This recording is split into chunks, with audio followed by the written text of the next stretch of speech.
అందరికీ నమస్తే. ఆంధ్రప్రభకు స్వాగతం. ప్రస్తుతం మనం ఒక విశిష్టతమైన వ్యక్తి దగ్గర ఉన్నామండి. ఆయన 3:30 శతాబ్దాలుగా తెలుగు, అలాగే తమిళ్‌లోనూ మంచి చిత్రాలు నిర్మించిన ఆయన నటికుమార్ గారు. ఆయనతో ప్రస్తుతం మనమున్నాము. నమస్తే సార్. వస్తున్నాం. సార్, ప్రస్తుతం సైఫ్ అలీ ఖాన్ పైన దుండగులు దాడి చేశారు కదా! సో, ఆయన ఆరోగ్య పరిస్థితి ఎలా ఉంది సార్? ఆరోగ్య పరిస్థితి అయితే ఇందాక బులెటిన్‌లో చూసాను. బానే ఉంది. అన్ని సర్జరీస్ అన్నీ కూడా బానే జరిగాయని చెప్పారు. దేవుడి దయ వల్ల అంతా కూడా బావుండాలి. కాకపోతే ఆల్రెడీ బెదిరింపులు అంతకుముందు వచ్చాయి ఆయనకి.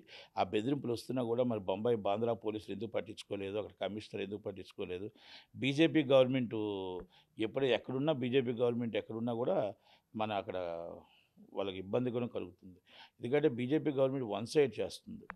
మరి సల్మాన్ ఖాన్‌కి మొన్న జరిగింది అటాకు. మరి ఈయన జరిగింది. ఇలా ప్రతి ఒక్కరికి అటాక్ జరుగుతూ వెళ్తూ ఉంటే, ఇక రేపు ఉదయం సెక్యూరిటీ ఎక్కడుంటుంది? ఇది బీజేపీ గవర్నమెంట్ చెప్పాల్సిన బాధ్యత ఉంది.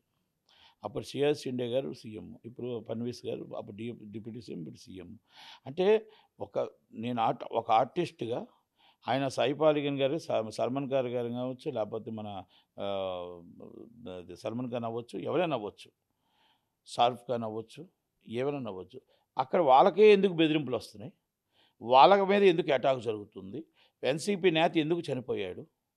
ఎందుకు మన సెక్యూరిటీ వీవైపీ జోన్ సెక్యూరిటీ జోన్ అది. ఆ సెక్యూరిటీ జోన్‌లో ఎందుకు మనం పెంచలేకపోయాం? సెక్యూరిటీ పెంచలేకపోయాం. అసలు మొత్తం ఫుల్ సెక్యూరిటీ జోన్‌లో ఆ ఇంట్లోకి ఎళ్ళగలిగాడు? ఏ విధంగా ఎళ్ళాడని ఇన్వెస్టిగేషన్ నడుస్తుంది. అంటే నేనేమంటున్నానంటే, అసలు అంత సెక్యూరిటీ ఉన్నా, సెక్యూరిటీ గార్డులున్నా, అంత టైట్ సెక్యూరిటీ బయట మొత్తం టోటల్‌గా పోలీస్ సెక్యూరిటీ పోలీస్ జోన్స్ అన్నీ ఉండే ఏరియాలో ఎలా ఆ వ్యక్తి లోనకెళ్ళి పొడిచాడు? అంటే ఎక్కడ సెక్యూరిటీ లోపాలున్నాయి, భద్రత లోపాలు ఎక్కడున్నాయి? పోలీసులు మరి టోటల్‌గా పోలీసులు అక్కడ ఎక్కడ వైఫల్యం చెందారు?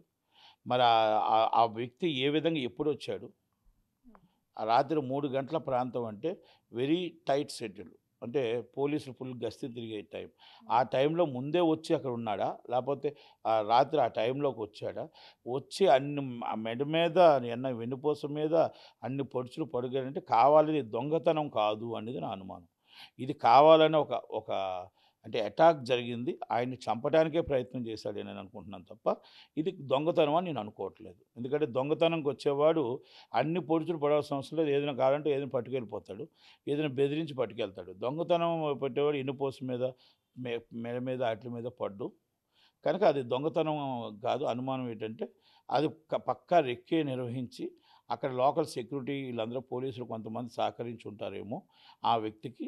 ఇంతకుముందు బెదిరింపులొచ్చాయి. బెదిరింపులొచ్చినా గూడా పట్టించుకోలేదు అంటే, మరి పోలీసుల వైఫల్యం కనపడుతుందక్కడ. సార్, ప్రస్తుతం మళ్ళీ మంచువారింట్లో మంటలు చెలరేగాయి. సో, ఇదేంటి సార్? ఇది ఓన్లీ ఆస్తి గొడవలేనా? లేదంటే ఇంకేమైనా ఉన్నాయా సార్? ఒకటేనమ్మా, మోహన్ బాబు గారికి ఈ పరిస్థితి రావద్దు. హ్మ్. మోహన్ బాబు గారు కొడుకులిద్దరు, కూతుర్లు అందరూ కలిసి ఉండాలి.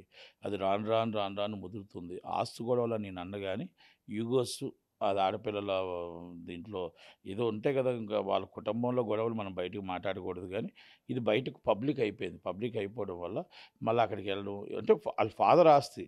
తండ్రి ఆస్తి ఎవరికివ్వాలి, ఇవ్వకూడదు అనేది ఆయనిష్టం. ఆయన కష్టార్జితం కాబట్టి ఆళ్ళ తాతగారి ఆస్తి కాదు కాబట్టి ఆయనిష్టం. కాకపోతే ఎందుకు ఈ గొడవలు జరుగుతున్నాయి, ఏం జరుగుతున్నాయి అనంటే, ఇప్పుడు ఒక్కొక్కరు ఒక్కొక్క రకంగా చెప్తున్నారు. ఆ ఒక్కొక్క రకంగా భూమా అఖిలప్రియ అది మన మోనికా రెడ్డి గారొచ్చారు. మోనికా రెడ్డి గారు రావడం వల్ల వాళ్ళకిష్టం లేదు అని కొంతమంది చెప్తున్నారు. ఎలాగేదో డిఫరెంట్ ఆయన విష్ణు గారికి, ఆయనకి పడట్లేదని అంటున్నారు. ఇయన్నీ ఒక డిఫరెంట్ కాకపోతే నాకు తెలిసి మ్యారేజ్ కాకముందు చాలా అందరూ అన్యోన్యంగా ఉండేవారు. మోనికా గారు కాకముందు చాలా అన్యోన్యంగా ఉండేవారు ఫ్యామిలీ. చాలా అన్యోన్యంగా ఉండేవారు. మా మనోజ్ గారు కూడా చాలా బాగుండేవారు. మరి ఎక్కడ ఏం మిస్టేక్ జరిగిందో, ఎక్కడ ఏం జరిగిందో తెలీదు గానీ, కానీ ఇలాంటివి రాకూడదు. ఇలాంటివి 10 మందికి చెప్పే వ్యక్తి ఇంకొకరితో చెప్పించుకునే పరిస్థితికి రాకూడదు. ఆయన రాడు. సుప్రీంకోర్టు కూడా మొన్న చెప్పింది జైలుకి పంపించాలా, లేపోతే ఆయన ఫైన్ కడతారని క్షమాపణ కూడా చెప్పనని చెప్పాడాయన.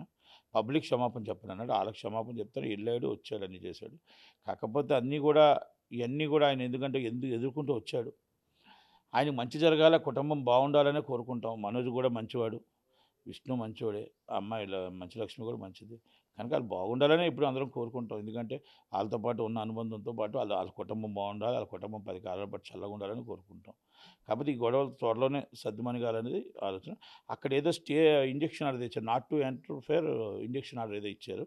ఆ ఇంజెక్షన్ ఆర్డర్ పోలీసులు వాళ్ళకి అందజేశారు. నాట్ టు ఇంటర్ఫియర్ అంటే ఆ అబ్బాయి గాని, ఆ అమ్మాయి గాని రాకూడదు అని చెప్పేసి ఇంటర్ఫియర్ చేసి మై ప్రాపర్టీ అంటే ఆయన ప్రాపర్టీ కాబట్టి వీళ్ళు ఎంటర్ కావద్దు అనేది కోర్టు వారు ఇంజెక్షన్ ఆర్డర్ ఇచ్చారు. ఆ ఇంజెక్షన్ ఆర్డర్‌లో మరి ఆయన ఎంటర్ అవ్వడానికి వెళ్తే పోలీసులు అడ్డుకున్నారు సెక్యూరిటీ. అది ఆయన ఏమంటాడంటే మా తాత, నానమ్మ సమాధి దగ్గరికి వెళ్తాం. అక్కడికెళ్ళి దండం పెట్టుకొని వస్తాం అంటే పోలీసులు ఏదో అనుమతించారు. అక్కడికెళ్ళి దండం పెట్టుకొని వచ్చినట్టున్నారు. ఇయన్నీ చిన్న చిన్నవే. చిన్న చిన్న గొడవలు వెళ్తున్నాయి. కనుక అలా జరగకుండా ఉండాల్సిందనేది నా వాదన.